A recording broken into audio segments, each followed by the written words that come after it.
Oh man, you gotta be kidding me. What in the world?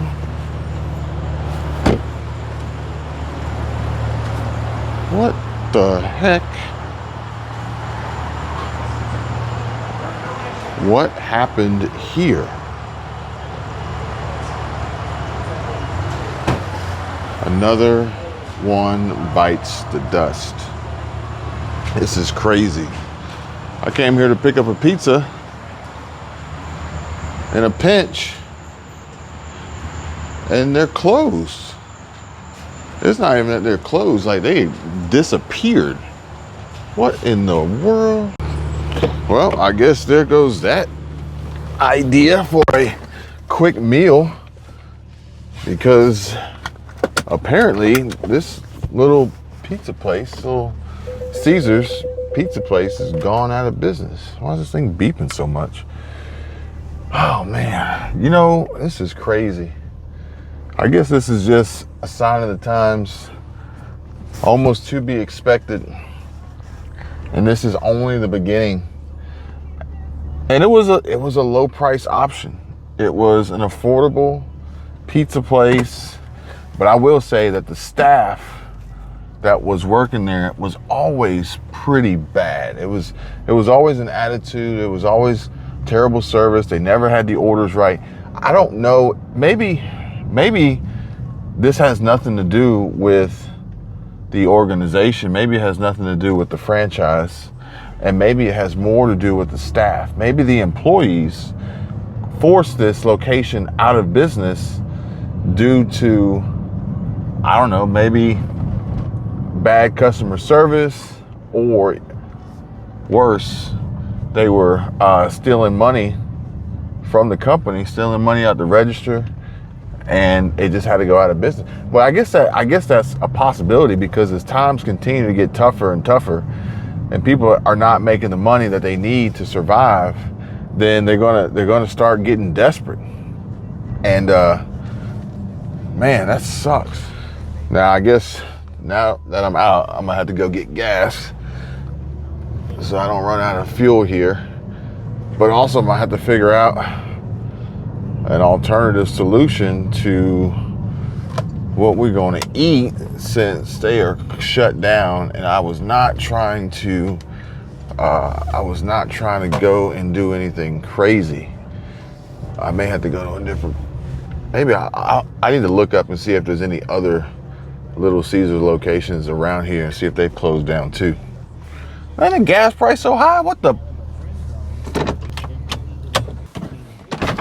Oh, I'm on the wrong damn side. You think I know what damn side my damn gas cap is on? I was on the wrong damn side. Let me try to get right. Try to get right here. Maybe this one will be a little cheaper.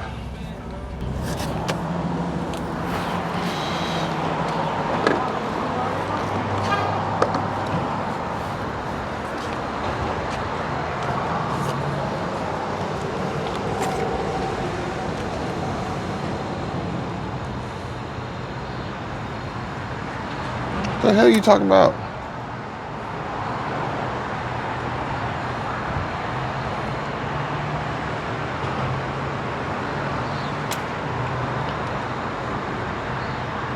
Unknown card. Sale canceled. Today, Junior.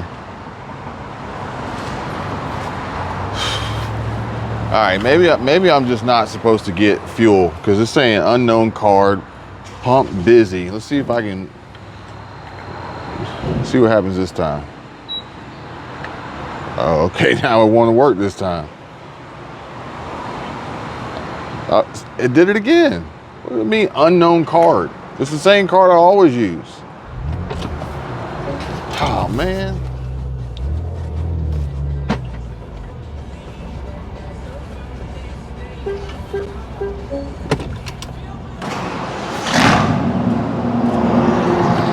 See if we got better luck over here.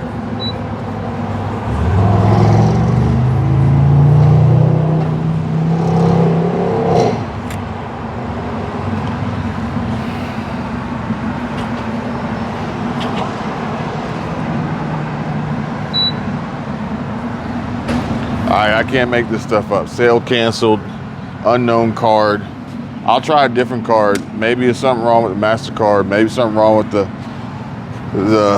merchant that they use to process MasterCard. But if my American Express doesn't work, oh, remove card, unknown card. God, dog. Oh man. So, hang on, got Carolina Lean back there. So I can't get pizza, I can't get fuel. I don't know, is this like a trick? Am I being pranked? Is there a hidden camera somewhere? I guess the good part about it is that it's not my MasterCard, it's probably the pump. Probably the gas station. Maybe something wrong with, maybe they didn't pay their bill, I don't know. So now I gotta go find another gas station and I gotta go find another place to eat. I don't know, maybe this is something I just had to get used to. Maybe the restaurant industry is particularly vulnerable during these economic downturns, and this time I guess is no different. And managing a restaurant is a tough task, and many of our favorite chains have disappeared over the years. That even some of the biggest chains out there, including McDonald's, Burger King, Starbucks, are all shuttering multiple locations this year, closing the doors. Other major chains that are facing mounting challenges this year or have been at serious risk of going under for years and are now being threatened by the ongoing recession. From Taco Bell to Chipotle and even Red Lobster, no chain is immune to the retail apocalypse. Similarly, Sbarro, the famous pizza chain, which has been around for more than 2 decades and has become very popular at shopping malls during its boom days, is falling behind other big competitors, especially because shopping malls are becoming a thing of the past and the company doesn't offer any type of delivery service for its customers. And since 2004, Sbarro has closed over half of its restaurants in America. Their revenue continued to decline as years went by, and recently the cost of everything that goes into a pizza, including flour, tomato, cheese, sausages, pepperoni, has seen a significant increase, which led the Sbarro to pass these costs on to customers. However, shoppers have been complaining about a drop in the quality of its products, and higher prices resulted in even lower sales for the chain. Because of it, it doesn't keep up with the new trends and consumers' shifting preferences, and experts have predicted that the company's restaurants won't stay open for much longer. Moreover, I guess Little Caesars is going to be included in that as well. Maybe it's pizza chains in general. IHOP can't keep up with customers either and their demand. Since the pandemic, things have drastically changed for the brand, and over 200 restaurants were shuttered, and one of its biggest franchises, CFRA Holdings, went bankrupt. So now another 40 branches are on the company's chopping block, and they are located in South Carolina, North Carolina, Tennessee, Virginia, and other states. Now, recently, the chain has also had to make some significant cuts to its menu to save on costs, and analysts think that its old-fashioned casual dining format may be too unappealing for new customers, which may accelerate IHOP's demise. At the same time, it's safe to say that Americans aren't happy about Taco Bell's latest price increases, and that is taking a toll on the chain's business. And in fact, there have been quite a few health concerns within the company, but they don't seem to be working on solving this at the moment. Recently, the company shuttered a dozen locations without much notice, and experts in the sector believe this is a very troubling sign for the chain that spent years growing and evolving. Now, restaurants are some of the businesses that face the hardest time during economic recessions. And when conditions get harder for everyday Americans, some of the things that they immediately forego and cut back on is their usual trip to their local restaurant as they try to save on costs to be able to get by. Now, many chains won't survive the storm that's coming, and unfortunately this means we may have to say goodbye to our favorite restaurants, diners, pizza chains, and other casual drive-thrus in the months ahead. And if your favorite chain has made it onto the list, you should probably visit their location soon, because truth is that we never know if the next time will be the last time. Which is pretty much what I experienced tonight.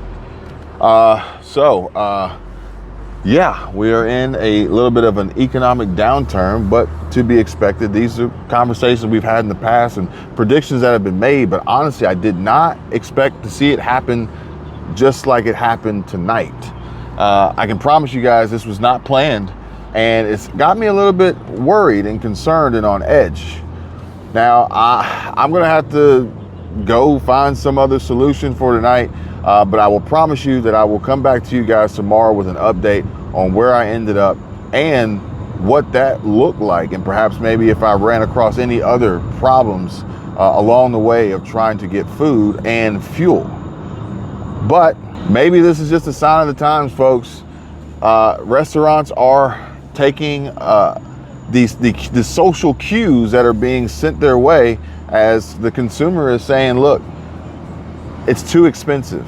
We're not going to eat fast, because eating fast isn't healthy for the most part, and eating fast is not necessarily cost effective anymore like it used to be. Hey, Michelle even told me, she says, hey, your body wash, your Old Spice body wash that was $5.99, which was rather expensive, is now $7.99 for the same bottle, the same size. That's got me thinking, well, I got a few options here. The first option being, suck it up, Buttercup, spend more money. The other option being, find a cheaper brand. But if you're like me, you know that cheaper often comes with some extreme compromises that I just really am not super interested in when it comes to, you know, my cleanliness. And then sometimes just because it's cheaper doesn't mean that it's a better value, because you're not getting the same quantity. It doesn't go quite as far. It's not as effective. I don't want to sound like I'm nagging or complaining here, but I'm just being honest with you guys. Now, really and truly, it seems like the best option, besides just, you know, spending more money for these products, it seemed like the best option was to try to forego, you know, use less, try to ration what I have, but even forego maybe a shower or two here or there. And yeah, that is not necessarily what I really want to do, especially as the temperatures are going up to like 90 and probably 100 degrees here soon. Maybe in the fall, maybe in the winter, I can get away with that. But it's almost like, you know, with this beautiful Florida weather, but these high heat temperatures, it's almost like I got to take a shower twice a day, almost sometimes 3 times a day. But I will say that at least I do have these additional income streams, these diverse multiple income streams and side hustle opportunities that I can take advantage of, and even ramp those up and scale that to a much greater level to try to counter and offset and supplement, you know, these higher costs, these increased prices that honestly are not going to fall into the Fed's CPI inflation report. They'll get swept under the rug. So I'll have to go ahead and execute